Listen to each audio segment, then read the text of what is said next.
Good morning. My name is Sam. I am an alcoholic and I'm also a son of recovery. Let's start out with the serenity prayer. Good and gracious God, grant me the serenity to accept the things I cannot change, the courage to change the things I can, and the wisdom to know the difference. Amen. So I'm reading through Living Sober, and I'm on section 14, which is Fending Off Loneliness. Alcoholism has been described as the lonely disease, and in very few recovered alcoholics argue the point.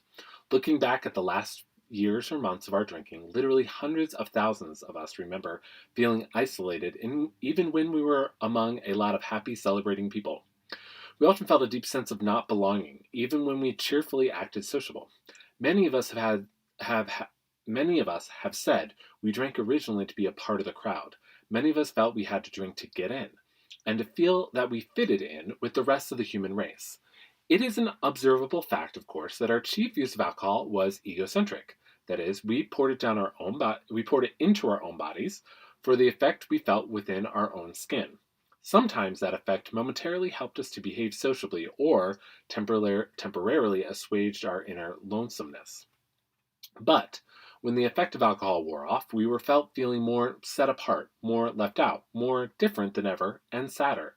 If we felt guilty or ashamed of either our drunkenness itself or anything we did while drinking, that compounded our feeling of being an outcast. At times, we secretly feared or even believed that we deserved ostracism because of the things we did. Maybe, many of us thought, I really am an outsider. Perhaps this feeling is familiar to you when you think back to your last bad hangover or bad drunk. The lonely road ahead seemed bleak, dark, and unending. It was too painful to talk about, and to avoid thinking about it, we soon drank again. Although some of us were lone drinkers, it can hardly be said that we completely lacked companionship during our drinking days. People were all around us. We saw, heard, and touched them, but most of our important dialogues were entirely interior, held within ourselves. We were sure nobody else would understand. Besides, considering our opinion of ourselves, we're not sure that we wanted anybody to understand. No wonder, then, that when we first listened to recovered alcoholics in AA talking freely and honestly about themselves, we're stunned. Their tales of their own drinking escapades, of their own secret fears and loneliness, jar us like a thunderbolt.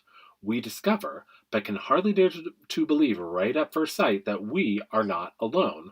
We are not totally unlike everybody, after all. The brilliant shell of protective and fearful egocentricity we have dwelled in so long is cracked open by the honesty of other recovered alcoholics. We sense, almost before we can articulate it, that we do belong somewhere, and the loneliness starts rapidly leaking away. Relief is too weak a word to convey our initial feeling. It is mixed with wonder, too, and almost a kind of terror. Is it real? Will this last? Those of us sober in AA a few years can assure any newcomer at an AA meeting that it is real, very real indeed. And it does last. It is not just another false start of the sort that most of us have experienced too often. It is not one more burst of gladness soon to be followed by hurt disappointment.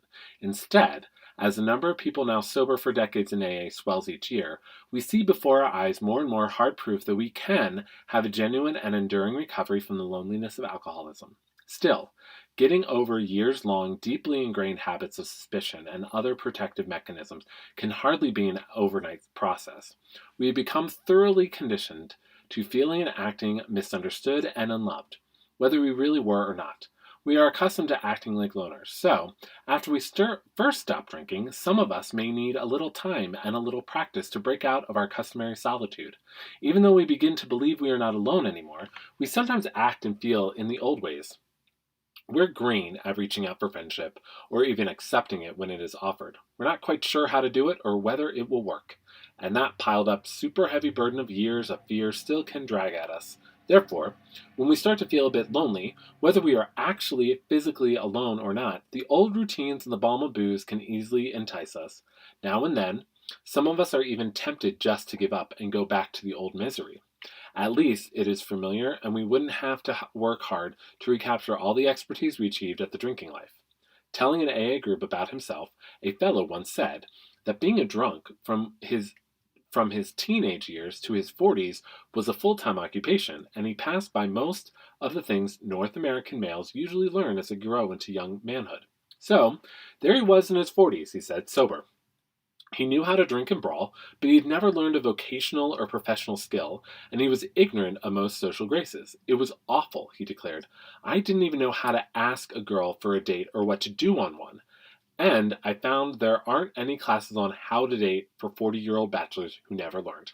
The laughter in the AA meeting room that night was particularly hearty and affectionate. So many there emphasized had gone through so many there had empathized, had gone through the same type of unease.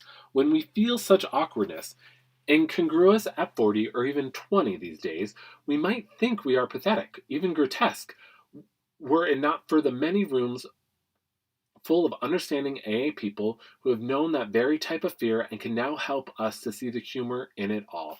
This is when my friend would always tell people that you are not special. It's this situation where she would look at somebody and say, "You're not special. All these people have gone through the same shit."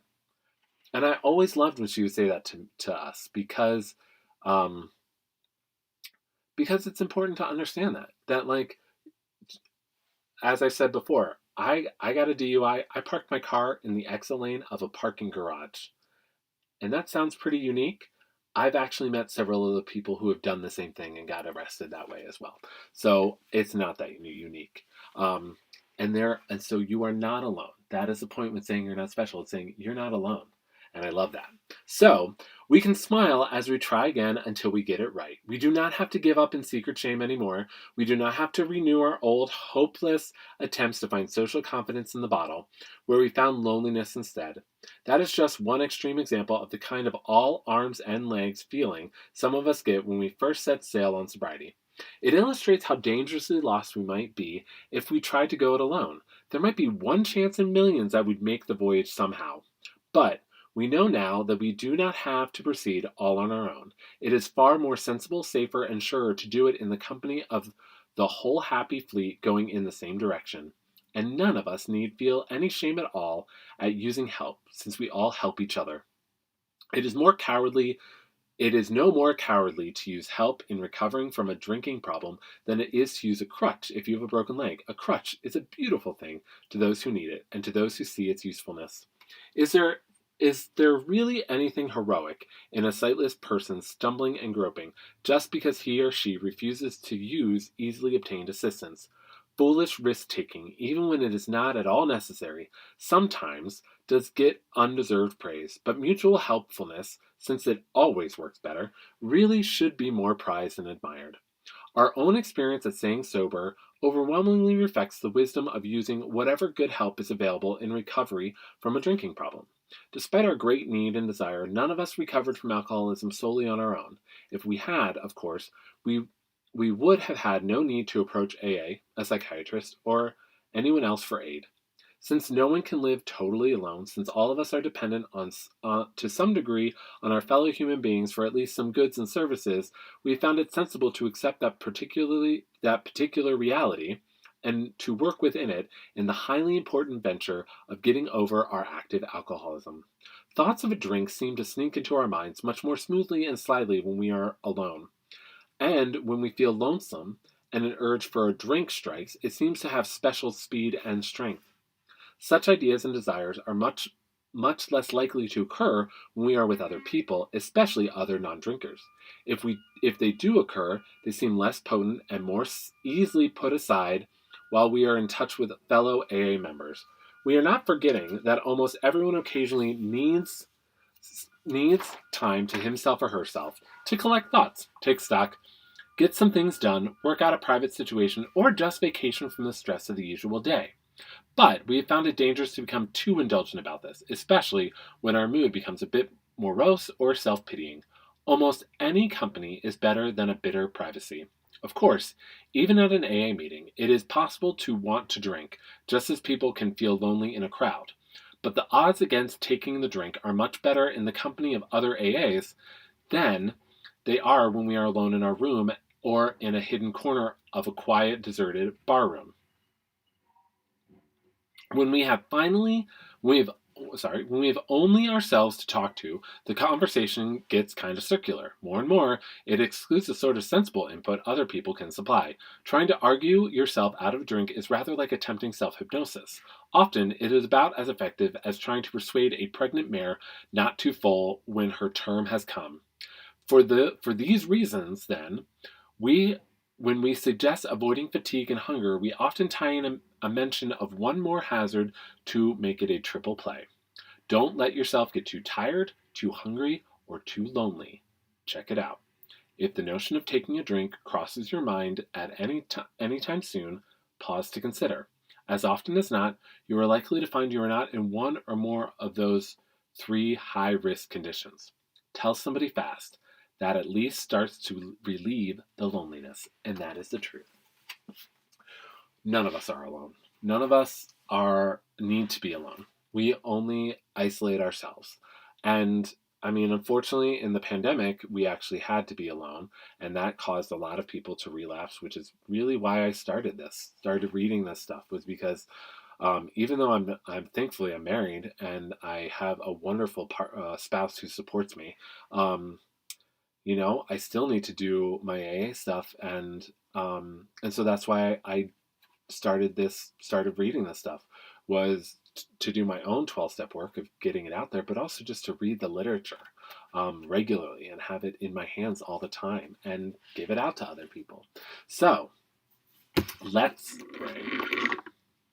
Sorry. Oh.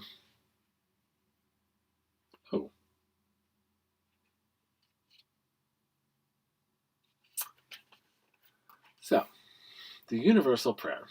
Eternal reality, you are everywhere. You are infinite unity, truth, and love. You permeate our souls, every corner of the universe and beyond. To some of us, you are father, friend, or partner. To others, higher power, higher self, or inner self. To many of us, you are all these and more. You are within us, and we are within you. We know you forgive our trespasses if we forgive ourselves and others. We know you protect us from destructive temptation if we continue to seek your help and guidance. We know you provide us food and shelter today if we place our trust in you and try to do our best. Give us this day knowledge of your will for us and the power to carry it out. For yours is infinite power and love forever. And with that, I ask you, if you need someone, just reach out. If you have any questions, comments, or thoughts, please leave them. And as always, I hope you all have a really blessed day. Thank you.